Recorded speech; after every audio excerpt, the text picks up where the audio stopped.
चलिए, ratio analysis के कुछ की रेशियोज जो आपके एग्जाम में पूछे जा सकते हैं, जिसमें पहला होता है लिक्विडिटी रेशियो, जो शॉर्ट टर्म ऑब्लिगेशन को मीट करने के लिए होते हैं। तो लिक्विडिटी में कौन कौन से आते हैं? करंट आएगा, क्विक रेशियो आएगा जिसे हम लिक्विड रेशियो भी कहते हैं, और वर्किंग कैपिटल रेशियो होता है। ठीक है, कैश रेशियो बेसिकली आपके काम का है नहीं इतना। Current ratio is very simple, current asset upon current liability.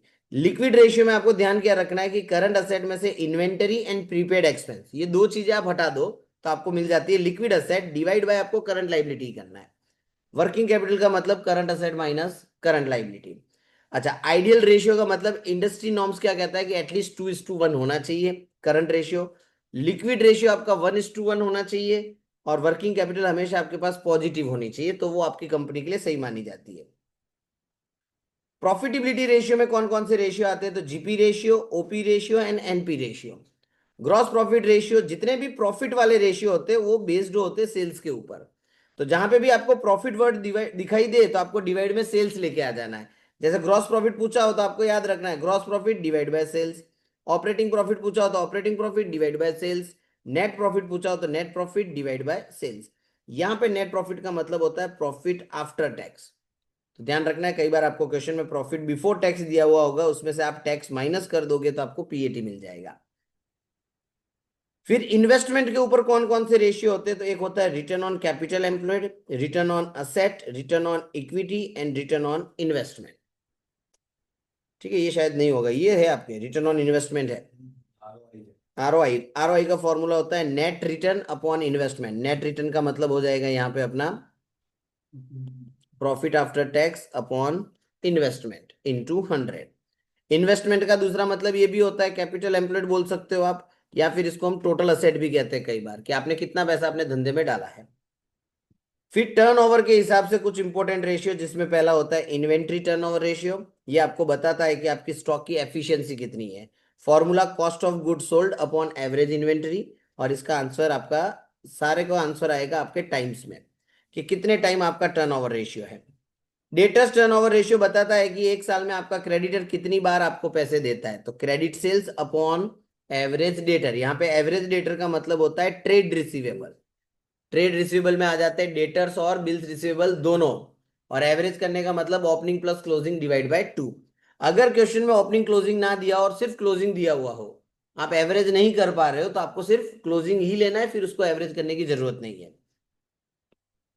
Creditor turnover similar, credit purchase upon average creditor. यहाँ पे एवरेज क्रेडिटर का मतलब क्या हो जाएगा? ट्रेड पेबल, जिसके अंदर क्रेडिटर और बिल्स पेबल दोनों आ जाएंगे।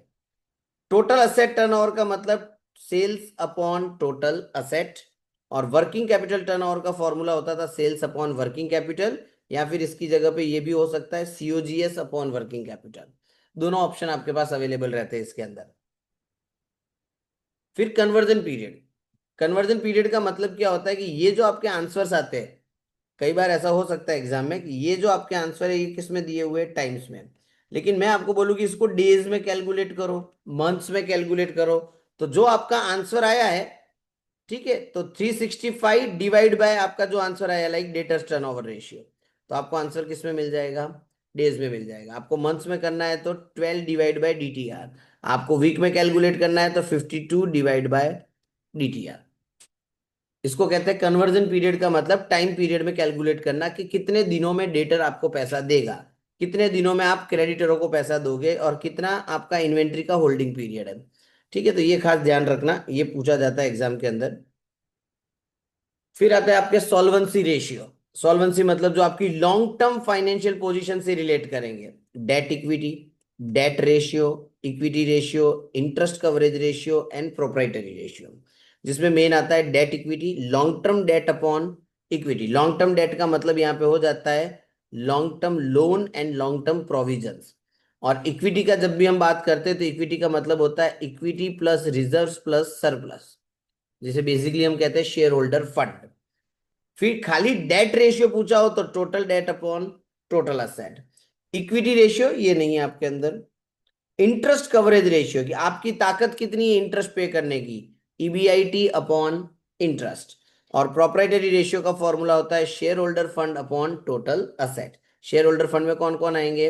Equity, preference, reserves and surplus, EPRS सब आ जाता है इसके अंदर।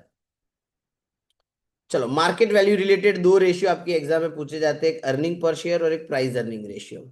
अर्निंग पर शेयर का मतलब होता है कि आपके पास जो प्रॉफिट पड़ा है उसमें से आप प्रेफरेंस शेयरों का पेमेंट कर दो, उसके बाद जो बचा वो इक्विटी वालों का प्रॉफिट है, so divide by number of equity share, तो इसको हम कहते हैं अर्निंग पर शेयर।